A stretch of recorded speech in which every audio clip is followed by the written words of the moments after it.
Proverbs and believed to write Ecclesiastes. This guy was the king of Israel, third king of Israel, son of David, known to be the wisest man on earth.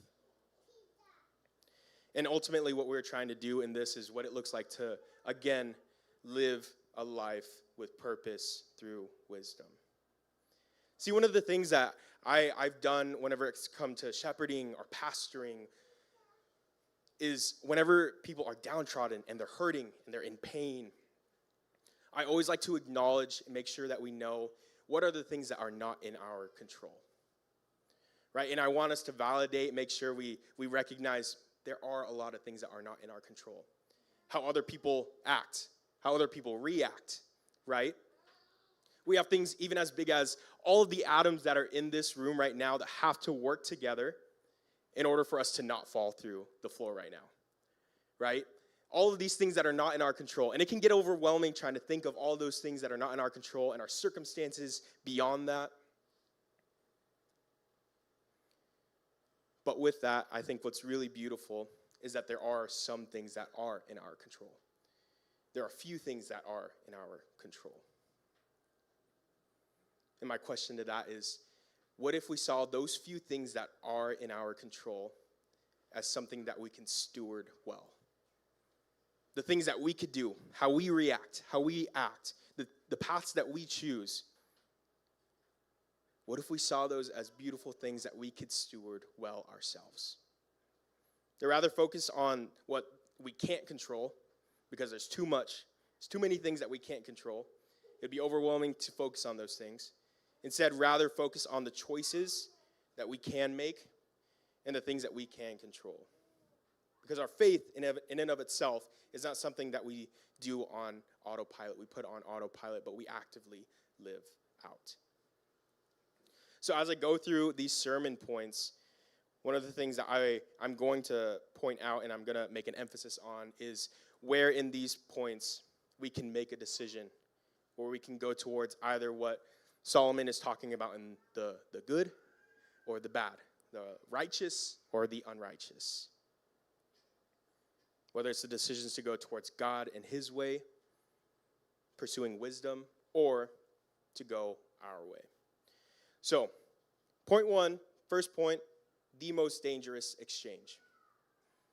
See, oftentimes the temptation is to trade our soul, in other words, compromise, for validation, for power, and for status. The temptation is to strive for value because we believe that those things are going to fulfill us. You know, one of the things that we were created to do, yes, it was to have dominion over the earth, to be fruitful and multiply. One of those other things that we are created to do is to be worshipful. Be worshipful people that worship. And sometimes the things that we decide to worship end up not being God. So I ask the question, what do we choose to worship?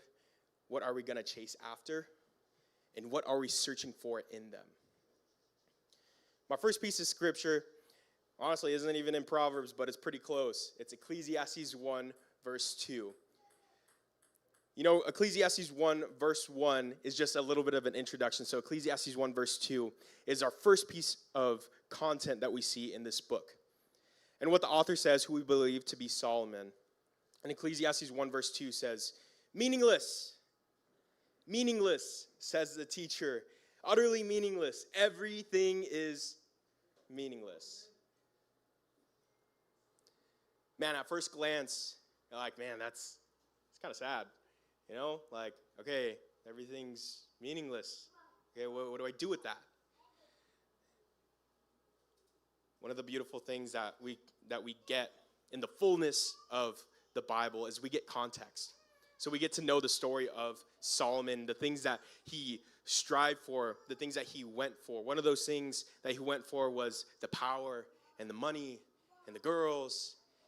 And what he said after all of that, he says it's meaningless. It's what the word havel, vapor, it's nothing but a vapor. See, what he's trying to say is when you try to use these things to bring you value, it will always come back void. It will always come back empty, and it will never fulfill you. Another way to say it is you can't fill a God-sized hole in your life with things of the world. See, we call this point the most dangerous exchange. We call it the most dangerous exchange because what this exchange is exchanging God as God of your life for material things as God of your life. And there's danger in that because it's not ever going to match. It's not ever going to fulfill. Again, Solomon tried it multiple times, and it never worked.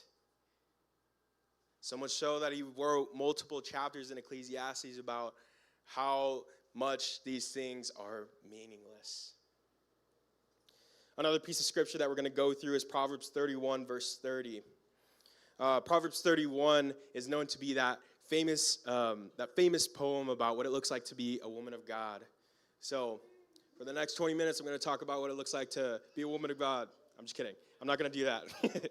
What I'm going to do is I'm going to look at this verse, Proverbs 31:30, and see how it encapsulates not just women, but it also encapsulates men and what it looks like to fear the Lord.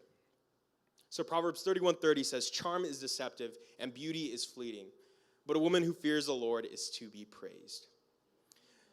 The word praised in Hebrew in this verse is halal. You guys may know the word halal in Arabic, and it has to do with how food is prepared, but this is the Hebrew word.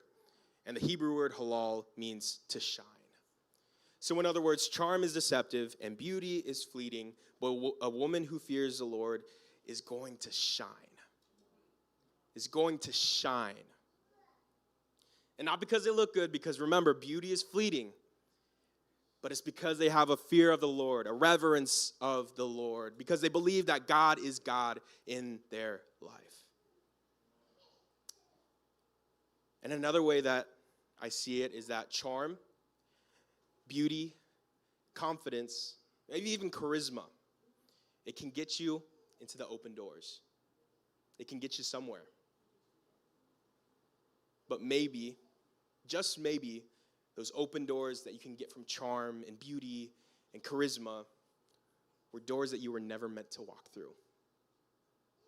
That if you don't fear the Lord through it, you go towards what the Lord never blessed for you. You go towards what you were never called to, appointed to, what you were never made for. So we need to make sure that our foundation is in a fear of the Lord. I always go back to, whenever we talk about foundations, to Matthew 7. It's this story within the Sermon on the Mount, a parable that Jesus talks about with foundations. What Jesus is essentially saying is, if you build your house on shifting sands, when the streams rise, the waves come, the storm comes, the wind is strong, your house is not going to stay. Your house is not going to stand. But if you build your house on a solid rock, a firm foundation, that house will stand. It will remain. What the shifting sands is, that foundation is the worldly things. Solomon explains it, and Solomon sees it. I tried it.